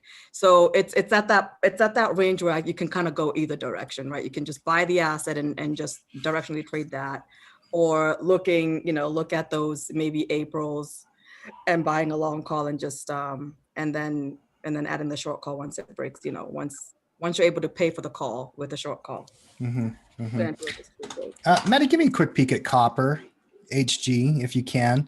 Obviously we think of Freeport McMoran, copper and gold, got the metals component to it. Copper's been heating up a little bit here this week. It's pushing towards a breakout. One thing that Matt's been talking about for a couple months, it's been a good reminder, is don't get too froggy on Freeport Mac until you see copper start to move. Matt, I'm starting to see copper kind of move. I don't mind the naked put. I'm still on the delta side of this one, guys, and I'm actually thinking I the think equity is both might be better. Good. Yeah. If you get, but I would, like as Matt said, I would wait for the breakout on copper. You might get it. You very well could.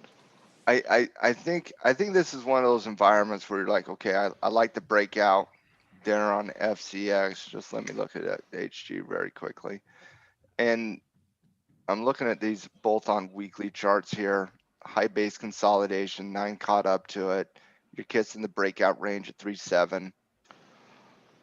On That smells like a FCX. breakout going to happen, doesn't it? It does. You got a clean trigger on that weekly at 32.50, and quite frankly, you don't have anything historically till 36, which is over a 10% movement to the top side on FCX, which is fantastic. I'm okay with the naked put if you're looking for, if your intention, M, is I want to start covered calls, and FCX is a candidate that I've identified to start covered calls on. Yeah, you sell the naked put at 24, and you sell it next month at 26, and you sell it the next month at 28, and you sell it every single month until it gets put to you, so you can start doing covered calls on it at a low price. I think that's a solid and wonderful game plan. But this thing is setting up for a directional play here, in my opinion. And the trigger above 32.5 with the target of 36 on FCX, you couple that with an HG breakout of 3.73. I mean, don't you have to do equity? I mean, it doesn't the technicals like say I have to do equity here? Yeah, it does. So I'm not the cash flow trader that Mark is. I'm more of a directional dog, but I do like the position weekly combination analysis on HDFCX for a breakout on FCX. Mm-hmm. Gino, are you on the directional side or the theta side? You know, I can take both positions here because I do like the naked put. If I really not sure if I want to own the stock, but honestly, if I do want to own the stock, going back to Matt's point, I do like the 24 strike, but I'm actually liking the 25 strike, Matt, just a little higher. You can 25. I liked even more, Gino. I just wanted I wanted to stay close to the 23. Yeah. So I love the 25 strike. It is literally the resistance level. I mean, you got that entire zone fighting for you. I like the 25 here. And plus the 25, here's the beauty about FCX and trading liquid companies like FCX is you got a lot of options down here that you can do to fit kind of the eye of the beholder to a certain extent. And when you're looking at it from a liquidity perspective, just looking at the open interest, this is why people love trading FCX, guys. This is why people love trading AMD. Look at what you can do. You can do whatever you want. So if Emily says, I want deep out of the money and I only want 2 McRibs, she can sell the 23. If I like the 24, or if Mark likes the 24 and he can get 3 McRibs, he can go sell the 24. And it's also 2 Panda Express 3 entree plates. See, listen, that's all you need to know about how Mark lives his life. And then if Gino loves the 25, my goodness, Gino can get 4 McRibs, a value meal at Wendy's, and a side of fries for his daughter. Maybe even go to Wendy's and get a free Frosty. How much we can live it up. We can live it up. Beautiful. So Matt, real quickly, I think it comes down to, both these are good plays. I was looking at it, I'm like, I'm kind of fond of the stock because it's been a good covered call in the past. We're all fond of this stock. It really does have good premium. So for the covered call, you kind of own the stock at this price level. It hasn't seen these prices for about 6 or 7 years. Back when it was lower in the teens, it had good covered call premiums. So I remember that. And I'm like, wow, even if it goes back in the teens, I don't mind doing covered calls on this. So I have a different history, a different emotional connection. It's got wonderful cover call returns even now, though. I mean, So looking at that, if I would not sure if I want the stock naked put out of the money, decide on what level, then turn it into a covered call, right? But honestly, it is a good directional play with equity or a poor boy covered call. There's a lot. I do think the range of bullish techniques that traders could apply on this breakout on FCX. In fact, Emily, you know what? This is one of those stocks where, like, you're teaching a class on strategies. You can use this for an example for all of them. Oh, literally, from delta to that. I mean, the only thing I wouldn't do is do a bi-directional play here. No straddles. Like, I'm sorry. I keep looking at I love that copper has taken the 6 weeks, because I've been talking about this in the commodity report for months, that when copper gets too extended, it is very normal for it to take a break, and then before the next breakout. And it's textbook right now. It's taking a long I'll break. be honest, guys. I don't know which one to do. I'm trying to make decisions like 4 or 5 to honestly, really. Honestly, Gino, if you're not in FCX, and I keep going back and forth too, but I love that breakout potential at 32.5. I mean, what a dilemma, right? Like Yeah. I do. I think the better trade, honestly, in this market condition is you take the directional risk above 32. Oh, too many options. I think it's the better play, guys. I really do. This market wants to run, and FCX has been a darling of the market. And I know the volatility recently it's got caught up, but now I know why Emily brought the question up. There's also context to that volatility over FCX in the last 3 weeks. So I like the breakout of 32.5 and don't see anything that could really remotely stop it technically until 36. Now, again, that's more of a position for me than a swing. I don't think it gets up there in one swing, but this market could also surprise you to the top side like that very quickly as well. Look at Tilray today. So I like the direction. I like the directional play here about 32.5. Okay. I have no fault for anybody that picks the 25 strike price. I love that 25 strike price. I like the 24, 23s under support. I'd probably shy away from that one. So we can all agree that bullish strategies work for this one. Wait a sec. In a stock that's went from 4 to right? 31, yes, bullish strategies typically work in that environment. Okay. Yeah. Emily. This is why I love, the community that we're a part of, because if you trade alone, like going through all of these processes by yourself, you'll drive yourself crazy if you're just talking to yourself, right? But being able to come out trade alone and present it and have different, opinions, and you can see it in a different way than you thought you did, it really does help in that process of how you trade. Yeah. Listen, you cannot, what was the old Dan Patrick line or Keith Olbermann? You cannot hope to control him. All you can do is try to contain him. Gino, you're like the Michael Jordan of the halftime crew. I love it when you come in here. Right, you are on fire, brother. It's great to have you. I'm glad you popped in when you did too. And Emily, a couple of really good picks for us to review. Taco Trade's been around for 7 years. A lot of our members are very familiar with Emily, my portfolio is full, and you just made me add 2 more things to it. So go ahead. You're welcome. All right, guys, that's all I've got for the show. Let's start wrapping it up here if we can. Fun show, even though it's kind of a light day on the market. Popping. Jonathan Davenport had to put it in there. Yeah. Zoom is popping. Zoom is running. That trade got triggered 2 days ago. That was a beautiful trigger, and it is re-triggering here today. Just want to remind why Tyler probably should have won last week. By the way, I just wanted to pop in. There ain't no controversy. That tonight, Greg Holmes and I will be on the coach's show. And, nice. We were talking this morning. You guys have been missing the lounge. We've been just killing it in the lounge. I mean, it's been awesome. Check out our first pick on our stock report, Big. Look at that thing. This week. We're already locked it in. Profit. Big went up big. Yeah.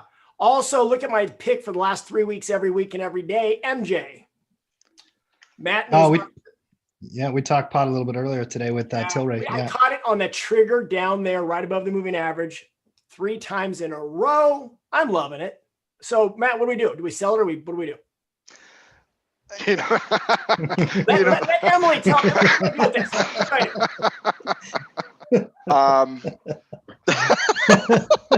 You missed. Anyway, somebody's okay. Somebody's feeding him. Hey, we're being trolled right now. Catch the beginning of the halftime report. You did this already. Okay. No. I'll just say it quickly. Sometimes you got to take the gift of the trading gods, and sometimes you got to leave it open-ended. For me, I love the positive news that happened here today on Tilray. Yeah. And yes, I would fault absolutely nobody for locking profit in. I'll never criticize anybody for locking profit in. Good on you. Good trade. Fantastic job. But is there anything in the analysis that says this is going to slow down? Because I see momentum expanding. That's what we tackled on the lounge this morning, is the width of the candle, how big the candle is. And it's an expanding candle, but you got to keep your eye on it, because when it starts to sell off. Emily said this earlier today regarding something vastly different in terms of locking in profit, given what the market was doing. And I don't think, or not locking in profit, but adjusting stop loss. Yep. And I think that's what you do. I don't like scaling out makes some sense to me, Gino. Maybe locking in the initial, right? Making it a risk-free trade and letting that thing run. That makes sense to me. Scaling out makes sense to me. Liquidating and saying I'm done, that doesn't make sense to me. Not And when it it's doing doesn't. everything you want it to do. Well, yeah, you're getting it to behave what you wanted it to do, and then all of a sudden you're going to hyper analyze it. Right. Like momentum's expanding, you trade the momentum and you wait until it slows down. I get it. It right here, 24, slowing momentum, adjust stop loss. Get it. Increasing momentum, man, let the momentum play out, guys. It's not you that gets to choose when momentum stops. Yeah, that's right. That's exactly right. That's right. So I do like adjustments here. I do like that. I do understand scaling out. I understand adjusting stop losses. I understand trade management. But what I don't understand is traders waking up and looking at their profit loss and making decisions based on how much money they made. I'm sorry. When you make decisions based on how much money you made or how much money you lost, you are not a trader. You are a gambler, because that's what gamblers do. You make decisions based on analysis, based on data, based on numbers, based on things that are happening, not based on the hypothetical something may exist in the future that might stop this momentum. We don't know that. Those are unknown as of right now. What we know is Tilray just signed some deals that were really good and it impacted the momentum of the entire industry. Mm-hmm. So could this area of the market snap back and come right back down? Absolutely, 100% it could. That's why scaling out makes some sense. That's why stop loss adjustment makes some sense. But just saying, like, I made money, I'm out, that doesn't make sense to me. I'm sorry, my brain does not go to there. That's why I don't put in targets, because when stuff like this happens, you're like, okay, No, this is my lottery ticket that came in. You manage it through stop loss management. Yep. I agree. Mm-hmm. Awesome. Here's what I know. If you would ask Mark that question, it might have implied a different. Mark, I know exactly what Mark would have said. Okay. Mark was like, no, I'm not talking about Mark's answer. But you also don't ask Mark questions on momentum triggers and momentum trading, because he never does it. Mark would have said, hey, my naked put has a better chance of expiring. And you know what? It does, and he's right. So it's like, I was talking to Mark about this today, because Mark was like, sometimes it does get a little frustrating in a parabolic market like this as a naked put trader, and knowing the money that you could be making. I said, yeah, in this environment it kind of sucks for you, bro. You're making money, but you're not making as much as everybody else. But what about those environments that go neutral for 6 months? And what about those environments that show downward movements in price? And what about all the other market conditions where every one of these directional traders are screaming to the hills and running to mommy because they can't take the loss? And here's Mark with his 98% probability not even losing any amount of sleep. So I mean, it's so funny. It's funny how greed can take, because I literally am having the best start of a trading year in my life, and then you wake up and you see Tilray, and I'm like, all these directional traders are just having some great moments if they're in that particular spot, right? But man, you just got to find out who you are and be that in trading, because if you can't be you, who else can be?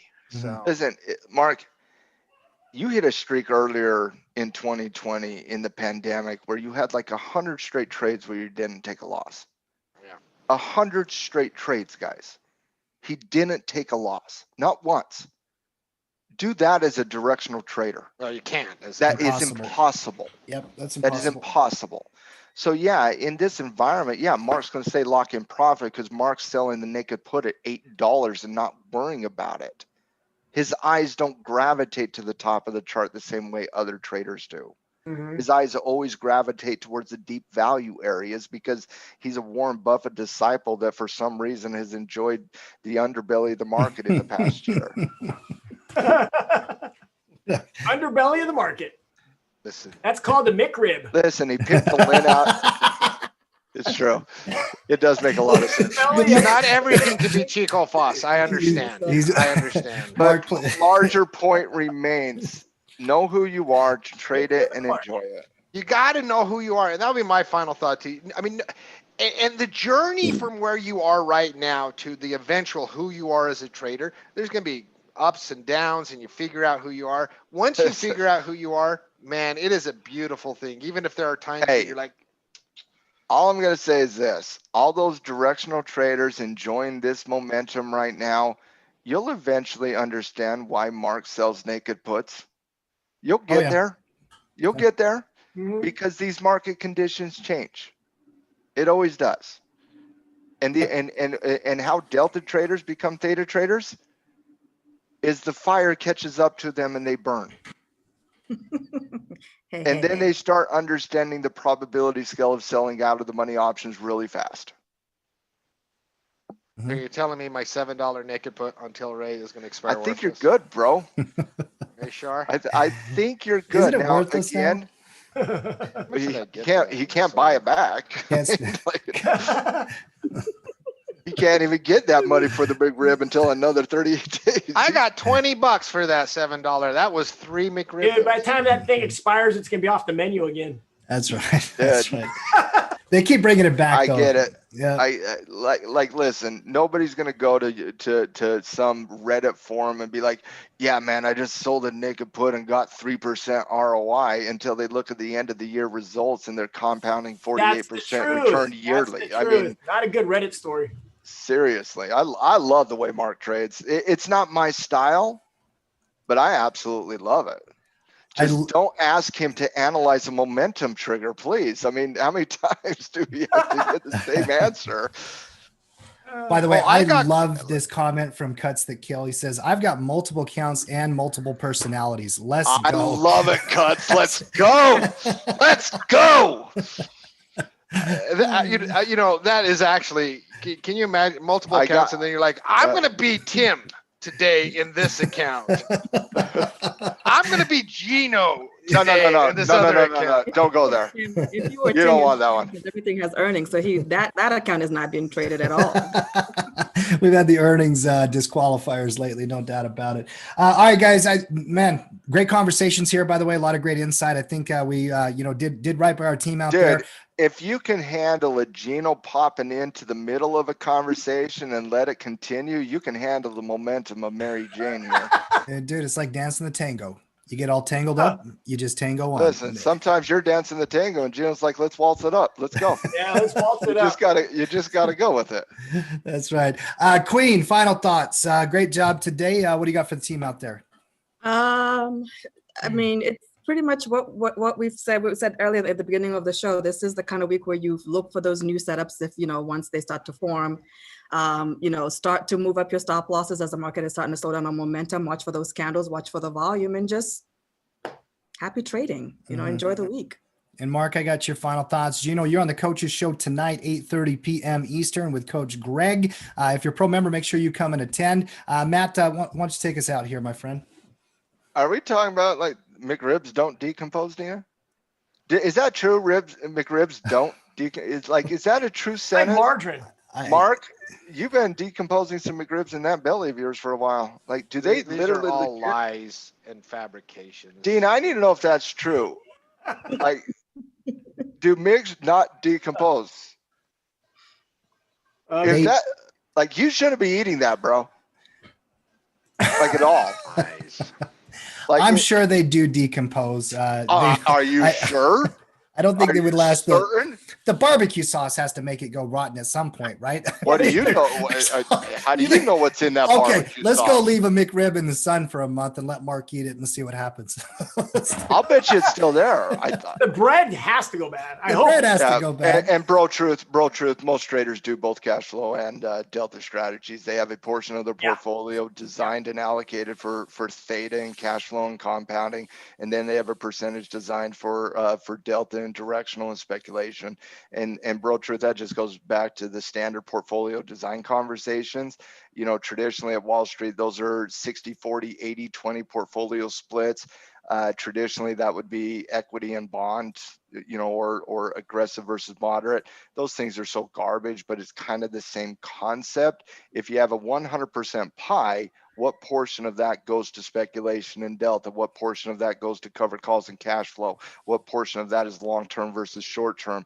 Those are questions that are answered, that are asked and answered over years and years of conversations and, trading and seeing what works for you, what doesn't work for you. And obviously being with the community, having those conversations, getting a coach and a mentor eventually, or whatever the case might be, letting those conversations happen natural. But that's the question you should be asking. And I love that question, Bro Truth. Why not do both? That's the best question I've heard today in the halftime report. And the question is, we do. It's just a matter of the portfolio design, number one. And then when we're breaking down a particular trade here in the halftime report, obviously none of us are going to be able to leave our subjective bias aside. Mark's going to be the naked put trader. I'm going to be the technician and swing trader.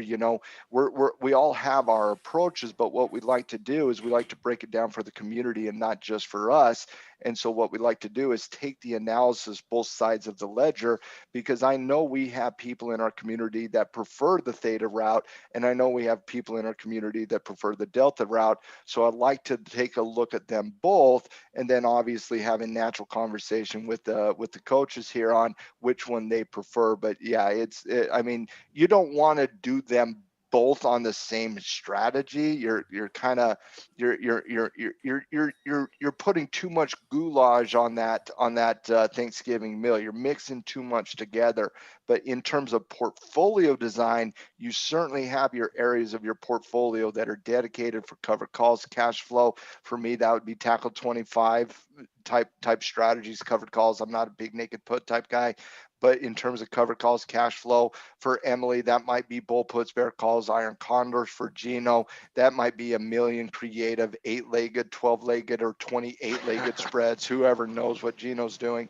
But that's the genius of it, is that and that's the beauty, I think, of tackle trading, is that we all have a lot of commonality and similarities to one another. We're a community of like-minded individuals. But I like taking, at least in the halftime report, I like analyzing both sides of the ledger so that our community can kind of look at it from different angles so that they can make decisions and choices that are best for them. But that's not what I was going to send us out with, Tim. What I was going to send us out with, I just want to respond to Bro Truth because I love that question. And Bro Truth, since he asked such a great question, he says they do not decompose. Mark, they do not decompose. That is disgusting, bro. They decompose in my belly. No, they don't. No, they don't. It's like corn, bro. That's just gross. Hey, since we're gonna end on that's gross. And then very quickly, we did release a latest edition of the Trading Justice podcast yesterday with my good friend Pete Thomas. Love Pete. I've said this a long time ago. Everybody needs a metals guy or girl. Everybody needs a girl or guy they trust in the metal market. Pete Thomas is my dude. He's a dude's dude. Love Pete. Trust it. I always tell the joke, but it's true. Pete was there in Chicago when gold got reintroduced to the futures market, guys. And you can go Google that one to see how long he's been around the futures market. But, I love the conversations with Pete. He was telling us a story, guys, last night. Think about this. Being a young broker, getting a call, asking to acquire loads and loads and loads of silver contracts during the Hunt brothers silver boom of 1979 to 1980. He was telling us some stories about that yesterday on the pod. Talked a lot about silver and what's happening with silver. We talked about gold. Had a great conversation with Pete. And if you're looking to get into precious metals, and I'm talking specifically from a precious metal perspective, not from a trading perspective, there is nobody better than the Zahners Group, guys. I've known Matt Zahner, the CEO and owner of Zahner's Precious Metals. I met him 15 years ago. Trusted, good people. I like them all individually, but they're the guys and gals you go to for your metal needs, your tackle trading. Pete Thomas, everybody enjoy the podcast. Absolutely loved it. And I think you guys will learn something from it as well. And that's honestly, that's what I like to do when I get people like Pete on the podcast. I just like to have conversations, and I like to sit back and listen to their knowledge and their experience, and just try to, what nuggets can I learn from? What can I improve on? And Mark, you're right. When me and Pete get together, it's like, we met 5 years ago, but I kind of feel like I've known him my whole life. Like he's just my guy. And, we have great natural conversations. So I hope people enjoy the podcast. I love listening to the two of you talk, and I know everybody else out there will. I dropped the link in the chat there, guys, so go ahead and click on it. And if you're a podcast listener, make sure you download Trading Justice on your favorite podcasting app. Subscribe to it as well. We put an episode out each and every week. Guys, that's it for today. Great job. We got more earnings roundup tomorrow. We're going to keep keeping you guys updated on market conditions as they develop. Coach's show tonight, so make sure you attend that. And then another Trade Masters tomorrow. We'll hype that up a little bit tomorrow as well, see if Greg can hold the title. Emily, Mark, Gino, Matt, as always, I appreciate you guys